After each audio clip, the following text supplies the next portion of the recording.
patnubay at gabay ng magulang ang kailangan. Maaaring may masiselang tema, lengguwahe, karahasan, sexual, horror o droga na hindi angkop sa mga So guys, ikakagulat nga nito ni RJ na nga biglang in-announce nga nito ni Giselle magiging head of finance department. Eto nga si Eric.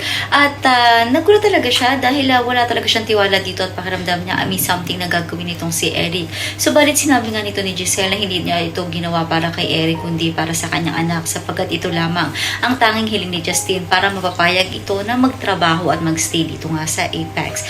Ngunit ngayon natuwan-tuwa si Justin na nakapasok na siya sa loob ng Apex at sabay na mga tanyag ay hindi daw niya ito gagawin para sa kanyang lolo kundi para sa ibang bagay. So isang malaking kalokohan nga yata talaga ang gagawin ng mag-ama nga Justin at eto nga si Eric.